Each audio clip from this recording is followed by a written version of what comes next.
The 2024 Winnipeg Jets season might seem like a million miles away, but at this point, you know what? It's closer than you think.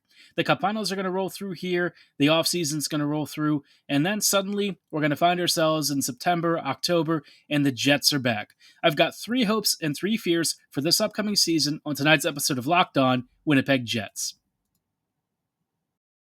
You're Locked On the Hockey Jets, your daily podcast on the Winnipeg Jets. Part of the Locked On Podcast Network, your team every day.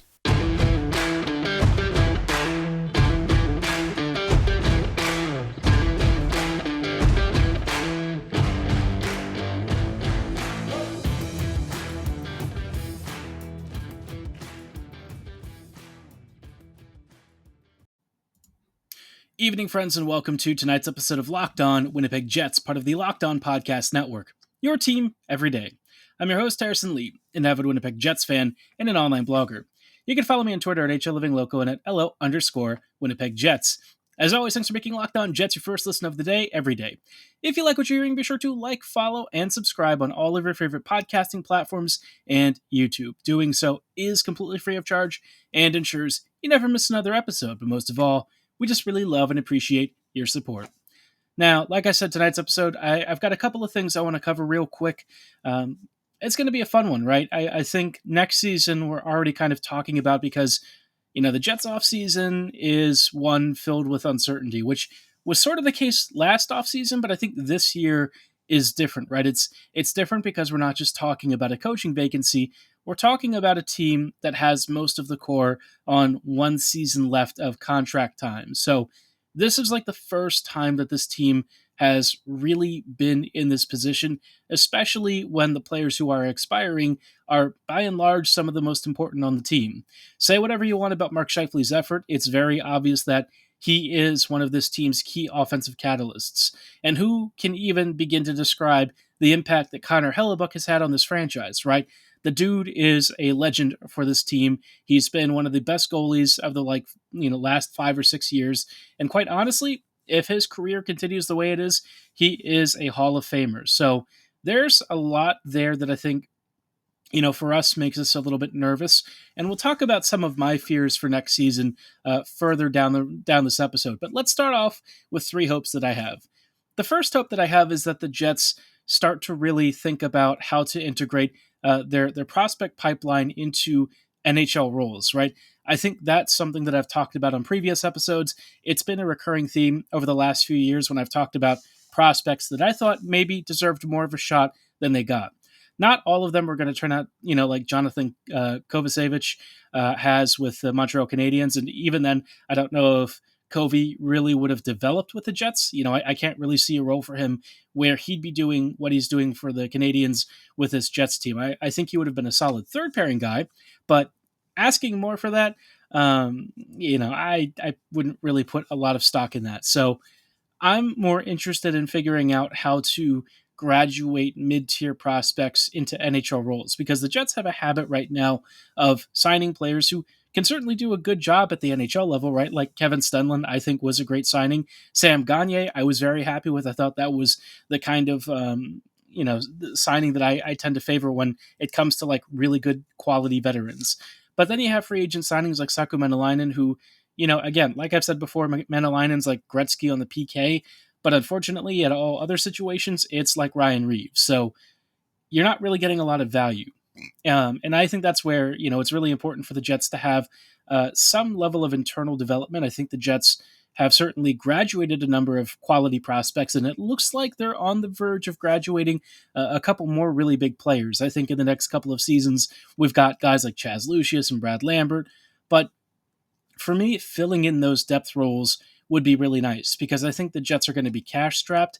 And if they're going to want to save money, it's really imperative that they kind of find a way to get guys that they're developing at home into the team. I mean, there's really no other excuse for the team to consistently lock out spots for players who could actually do the job and have been with the franchise for years. Jansen Harkins, I've certainly had some issues with this game over the years, but for him not to be able to get into this lineup despite generally outplaying some of the competition for the same roster spots, I just don't really understand. Why bother resigning him and bringing him back. I get that he's solid depth for the Moose, but it's clear that Harkins can actually be more for this team. Players like him might be relatively common around the NHL, but I think for the Jets, the fact that they don't always make use of those guys internally is strange. Christian Reichel is another guy that I think could legitimately play NHL minutes and actually do pretty well. I feel like you don't have to sign extra players to do that. If you want to add some AHL depth, sign some AHL deals, but bring in some of your younger players who can help supplement the score and also provide a little bit of a different look for your team. I think the Jets have often found themselves doing a lot of the same things over and over again every season, so it would be nice to have a little bit more variety, a little bit of a different change of pace. Maybe you rotate some more players in, maybe you reward a few guys here and there with some NHL time and NHL paychecks, which everyone knows is significantly higher than AHL money. It'd just be nice. I think that there really needs to be like a genuine pipeline that the Jets really so far haven't made use of. And I don't mind signing free agents. I think that is totally fine. But you have to make sure that if you're signing free agents, they're not going to be outperformed by guys in camp who have been with your franchise and have actually proven that, at least at the lower levels, they're really effective. I know that Nick Patan had a number of things in his game where people weren't really thrilled with it, but I think in a lot of ways, the stuff that he did do well, which was often using good body positioning and generally controlling the puck under pressure, made him a very interesting bottom six player who could have been something for the Jets rather than Winnipeg signing, I don't know, guys like Matt Hendricks or some of these other dudes. Not that, Hendricks was necessarily the worst player I've ever seen. I've seen plenty of, really bad fourth liners and stuff on other squads. It's just, why spend more money when you can just do it internally? I don't know. It feels like a little bit of a common sense thing, but maybe the Jets have to do some book balancing somewhere. I don't know. Either way, it'd be nice if at least we can see a more reliable opportunity granted towards players who are in the system and to prove that they actually do deserve a look. I especially, think of the defenders when my mind snaps to this. So let me know what players you think should get a shot off the farm.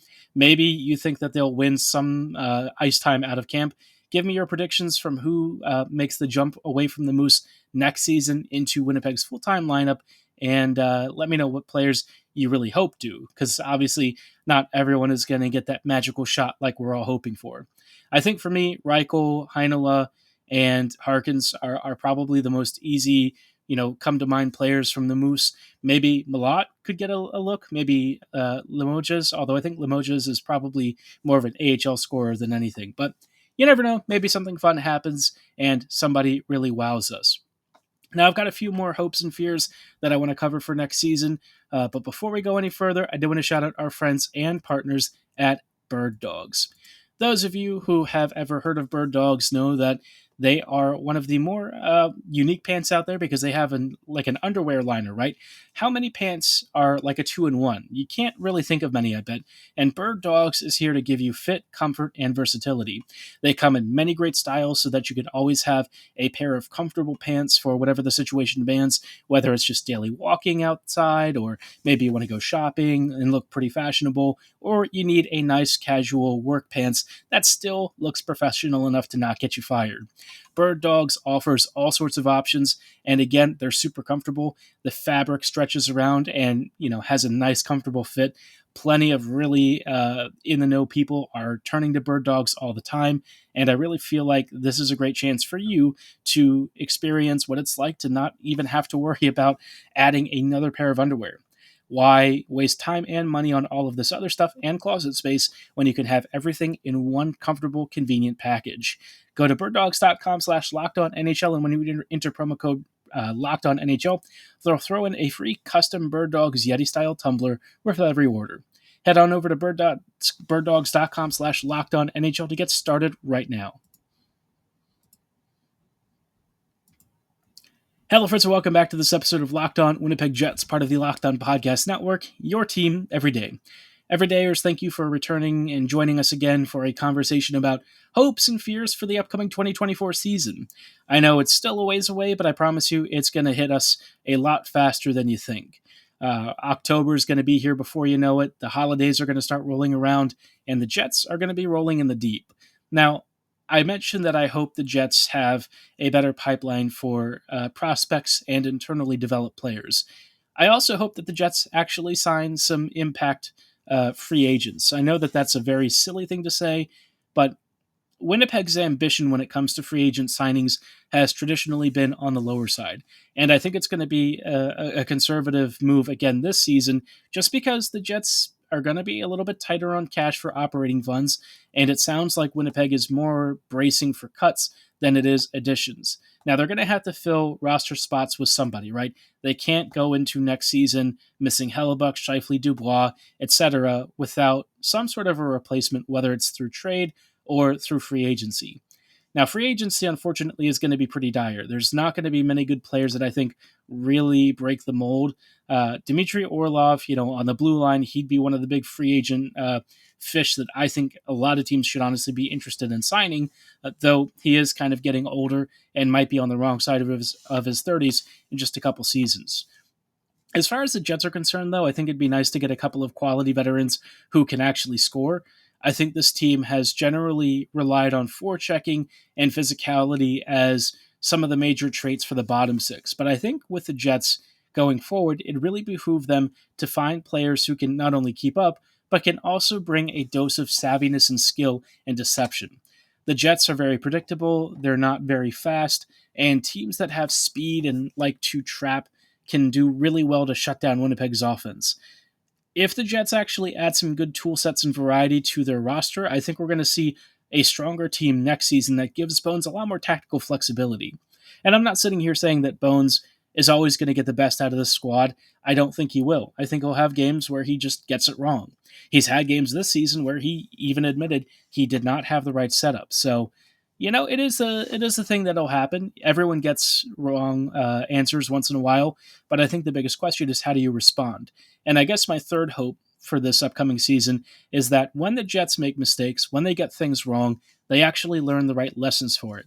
This has kind of been, and I know it sounds really funny, but for me, this is like one of the key takeaways with this team is whether or not they learn the right lessons. I know, again, it sounds very silly, very stupid, and it's like, well, duh, right? Lessons learned are always a thing that organizations do in retrospect. But I think with the Jets, right, how often have we seen them really learn from their mistakes and from the feedback that they're getting? In some ways, yes, they have. Take the Logan Stanley draft, for instance, right? When he got picked, there was a lot of controversy about that selection and trading up for him. You notice in the years after that, suddenly the Jets got away from just drafting for size. They looked for skill and upside. And it's why this year's, or the last year's draft with Lambert and McGroarty was so exciting. They really swung for the fences on two players who obviously have some cosmetic flaws, but they're actually legitimately great offensive prospects, and both of them look like they're going to be full-time NHLers sometime in the near future. So, look, what I hope is that the Jets collectively look at the mistakes that they make, look at the issues that they're facing, listen to the fans and what they're asking for things like the fan experience, ticket sales, and all of that, and actually demonstrate that they've not only heard that feedback, but are capable of acting on it. If the decision is to ignore the feedback and stuff, I guess that is one way to approach it, but I feel like there's a lot of areas where the Jets can improve. The arena atmosphere, I think, is one thing that people talk about a lot. Not only that, but like ticket prices and stuff factored in with all of that just makes the Jets not the most appealing option to go and watch, especially for midweek games. I really feel like the Jets have to find some way to make these midweek affairs a lot more attractive because the Jets can't really survive without attendance. That is a critical thing that the team has kind of hammered home over and over again. And it, became very apparent with that like Forever Winnipeg campaign that they were running that, attendance has been slacking a little bit and the Jets are feeling the pinch. So it'd be nice if, given all the feedback that they've received, all of the comments and emails and, press coverage and media questioning, if they take those points and actually act on them for once. It'd be nice to really feel like the Jets are responsive. And it's not that they're necessarily ignoring things. I think they see them. I just think that right now they don't know how to fix some of those problems. So let's hope that they resolve this sooner rather than later. Now, I said like I had 3 things that I'm hopeful for next season, I've also got 3 things that I'm kind of dreading. I'll talk about all of that in just a moment. Before we go any further, though, I do want to shout out our friends and partners at eBay Motors. When it comes to building a championship team, you have to make sure that every player fits just right. And it's the same when it comes to your vehicle. Every part has to fit right the first time. Otherwise, you're going to break down, you're going to waste money, and everyone is going to walk away pissed. Next time you need parts and accessories, don't waste time and money. Head on over to eBay Motors. With eBay Guaranteed Fit, you can be sure every part you need fits just right the first time around. Just add your ride to My Garage and look for the green check mark to know your part will fit, or you get your money back guaranteed. In sports, confidence is the name of the game, and when you shop with eBay Motors, you can get that same level of confidence in their selection of over 122 million auto parts. It's really great, and it helps you save, again, time, money, and you'll be back in the game in no time. It's easy to bring home a win when the right parts are guaranteed. Get the right parts, the right fit, and the right prices at ebaymotors.com. Let's ride. eBay Guaranteed Fit only available to U.S. customers. Eligible items only, and exclusions apply.